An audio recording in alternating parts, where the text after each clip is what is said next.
बिस्मिल्लाहिर्रहमानिर्रहीम। Dear students, कैसे हैं आप? उम्मीद है कि आप सब ठीक होंगे।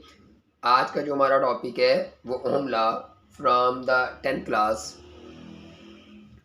तो ओम लॉ जो है यानी कि इसमें हम करंट को डिस्कस करते हैं या पोटेंशियल डिफरेंस को हम डिस्कस करते हैं कि जब भी हम किसी भी कंडक्टर के क्रॉस, किसी तार के क्रॉस जब हम बैटरी अप्लाई करते हैं, पोटेंशियल डिफरेंस अप्लाई करते हैं या वोल्टेज अप्लाई करते हैं, तो वोल्टेज बढ़ाने से करंट की वैल्यू बढ़ती है। अगर एग्जांपल के तौर पर हमने किसी तार के साथ, जिससे वो कंडक्टर का लफ्ज़ यूज़ कर रहा है कि हमने किसी तार के साथ अगर एक सेल लगाया हुआ है तो करंट की वैल्यू कम होगी। अगर हम एक सेल की बजाय 2 सेल अटैच कर देंगे या 3 सेल अटैच कर देंगे तो जैसे जैसे हम सेल की तादाद को बढ़ाते जाएंगे, पोटेंशियल डिफरेंस को बढ़ाते जाएंगे, तो वहाँ पर करंट की वैल्यू जो है वो बढ़ती जाएगी। तो यही हम ये कहते हैं कि V is a potential difference across the two end of the conductor. Conductor जिसमें से करंट गुजर सकता है, फॉर एग्जाम्पल जिसे हम तार भी कह सकते हैं, कि जब पोटेंशियल डिफरेंस को तार के दोनों अक्रॉस एंड पर अगर हम अप्लाई करेंगे, then current I will flow through it. तो इट्स मीन कि जैसे हम पोटेंशियल डिफरेंस अप्लाई करते हैं, तार में करंट बहना शुरू कर देगा। क्यों फ्लो करता है? क्योंकि rate of flow of charge is called current. Charge जब मूव करना शुरू कर देंगे तो वहाँ पर करंट पैदा होना शुरू हो जाता है। If potential difference is increase, then current is also increase। अगर वोल्टेज बढ़ेंगे तो वहाँ पर करंट की वैल्यू भी क्या है? बढ़ेगी। तो यही चीज़ जो है ओम लॉ ने एक स्टेटमेंट की फॉर्म में लिखने की कोशिश की कि the amount of the current passing through a conductor is directly proportional to the potential difference.